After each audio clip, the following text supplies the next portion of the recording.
Hello and welcome back. I'm Nicole Byram. Thank you for tuning in to this channel. And today I'm excited to talk to you guys about chapter 2 of my book, Remade, Living Free. Um, I am super excited to be telling you guys a little bit more about some of the things I've written. And last time we talked a little bit about chapter 1. I kind of gave a brief overview of that and just kind of talking about perseverance and what that means. And today I want to talk about chapter 2. So in chapter 2, I talk about a little bit about what it means to have God as our Father. Now, I know that word is hard for a lot of people. Um, Over the many years of my work as a therapist, I have heard many stories from women, from everybody, but from women who share about their father experience. And for some, that was not a pleasant experience. Either, there was abusive situations or just harsh, harsh words, harsh criticism from fathers. There was absent fathers. I think that breaks my heart just as much as anything to know, to hear their stories and just to know, for many people, for many women, dad was not a part. Dad was not a part of their life, and just to kind of feel that rejection and that hurt. I hear that. I hear that, and I know certainly that's not the case for everybody. Some people have amazing dads, amazing fathers in their life, or father figures in their life. But I wanted to share that I recognize that the issue of a father relationship can be very hard. And it's because of that. That is absolutely why I wanted to put this in my book, because I've seen that struggle. And so part of healing and part of really knowing God as our Father, it's a huge blessing. And just to kind of realize our worth and our value, our identity, not out of anything that we do or accomplish, but because we are His child. Like, to have God as our Father and to know that we are a child of God. Like, that is our identity and that is the foundation of who we are and our worth. And so just to communicate that and to really dive into what that means. Like, what does it mean that God is our Father? Like, that maybe for some is just like a really foreign or just difficult concept.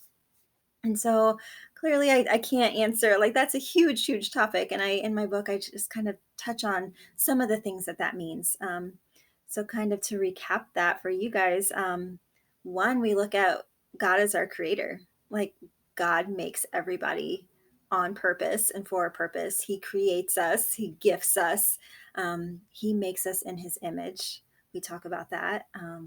We talk about He is our Father in the sense that He has redeemed us.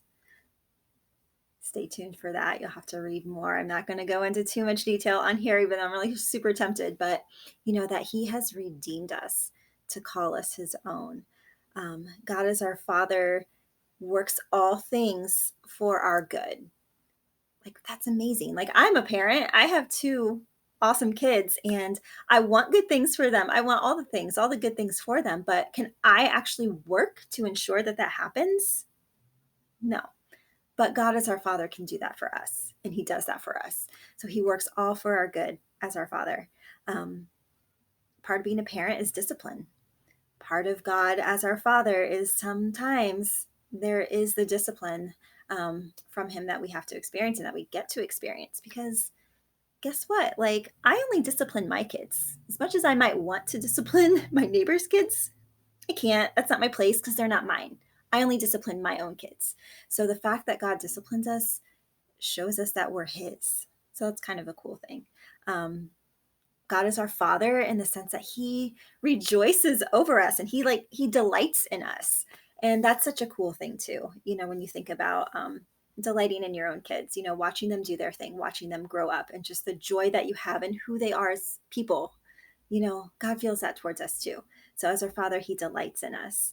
And as our Father, He is loving and compassionate to welcome us back with open arms when we mess up, when we fail, when we fall, when we sin.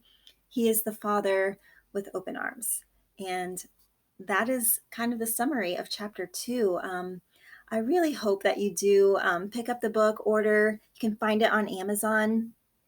either the e-version or the paperback version, and just to read more about the God who is our Father, who loves us, and He is all these things for us. And whether you have had like not a great experience with father figures in your life, you can lean into the fact that God is like the perfect parent. He is the perfect father.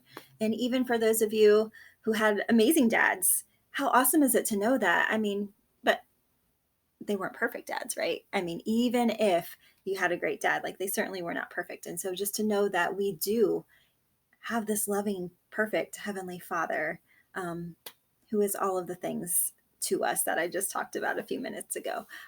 It's just amazing. And so please check it out. Also, you can find me on Facebook. You can like my Facebook page, Nicole Byram, or on my website, NicoleByram.com. I have a blog on there, which I mentioned before. I love writing for that. And I also have a podcast called 5 Minute Word. You can find that on Anchor or on Apple. Podcast Addict, wherever else you guys go for your podcast, or just on my website. You can go under the media section for that too. So as always, please feel free to like, share, comment, subscribe, do all of that. But yeah, thank you for giving me your time just to talk about this chapter of God as our Father. And next week, I will be sharing about chapter 3 on guilt and shame. So stay tuned for that. All right. Thanks, guys. Have a great day.